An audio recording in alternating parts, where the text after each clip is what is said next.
आनंद दिघेंच्या जीवनावर आधारित धर्मवीर या चित्रपटाच्या दुसऱ्या भागाच्या चित्रीकरणाला सुरुवात झाली आहे.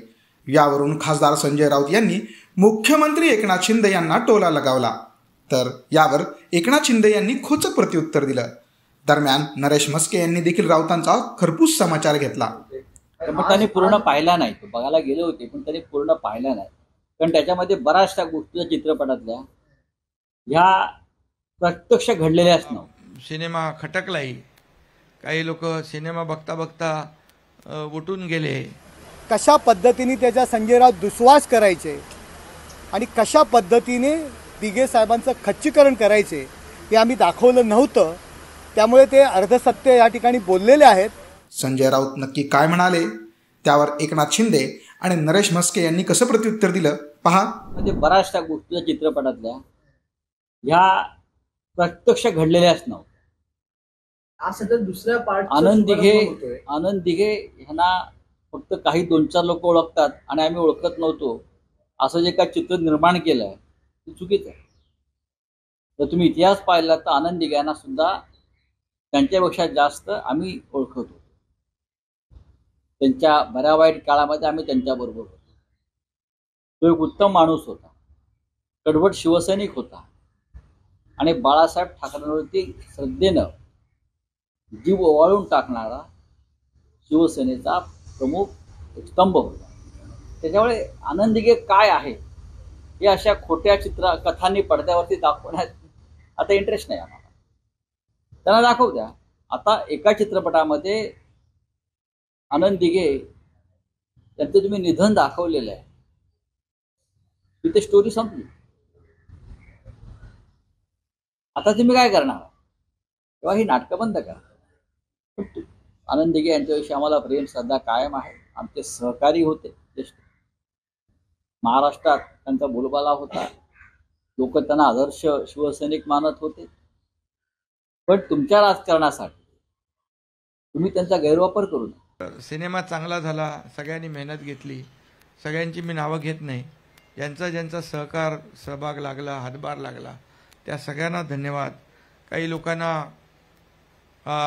सिनेमा खटकलाही.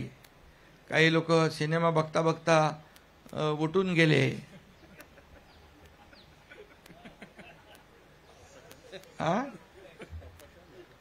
आणि काही लोकांना काही सीन आवडले नाहीत.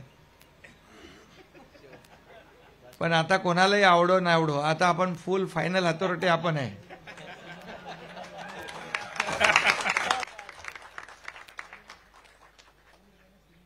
तेव्हा थोडं कसं जरा घुसमट म्हणजे थोडंसं इच्छेविरुद्ध देखील काही गोष्टी करायला लागल्या. प्रवीणला पण आवडल्या नव्हत्या त्या गोष्टी. पण ठीक आहे बाबा. कसं आहे, कलाकार लोक जे सर्किट असतात थोडे.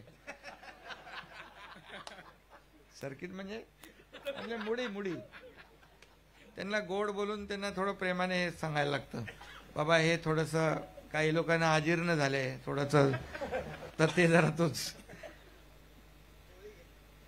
ते गोळी ती गोळी आता दिली आपण 1 वर्षापूर्वी, मोठी गोळी दिली. आणि ते सगळंच कार्यक्रम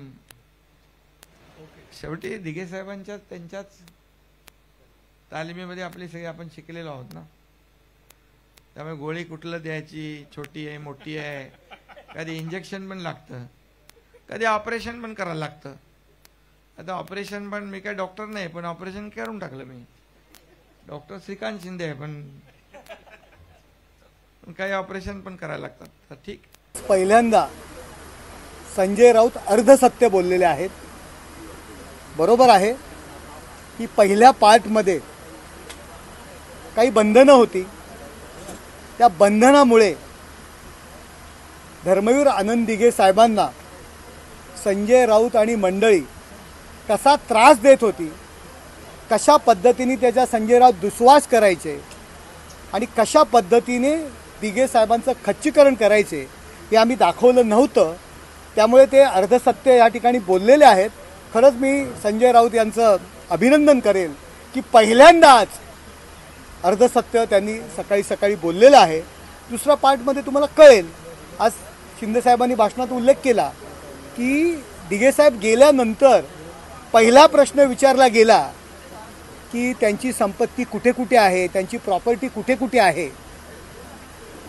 त्या सर्व गोष्टी कदाचित लोकांसमोर येतील. पहिल्या पार्टमध्ये काही बंधनं होती आणि ज्या संजय राऊतांच्या लेखणीमुळे, संजय राऊत यांनी घेतलेल्या मुलाखतीमुळे दिघेसाहेबांना जो टाळा लागला तो केवळ आणि केवळ लोकप्रभामध्ये संजय राऊत यांनी घेतलेल्या मुलाखतीमुळे येईल लोकांसमोर. संजय राऊत यांनी कायम धर्मवीर आनंद दिघेसाहेबांचा दुस्वास केला.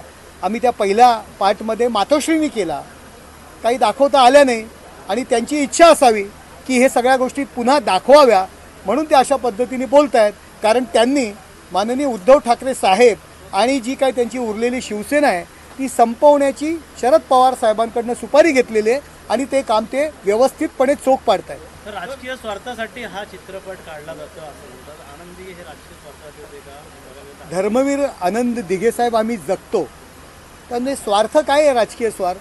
दिघेसाहेबांचं आत्मचरित्र लोकांसमोर आणणं हा राजकीय स्वार्थ नाही, हा आमचा सामाजिक स्वार्थ आहे. येणाऱ्या पिढीला धर्मवीर आनंद दिघेसाहेब कळावे, त्यांनी कशा पद्धतीने काम केलं हे कळावे, हा त्याच्यामागचा उद्देश आहे.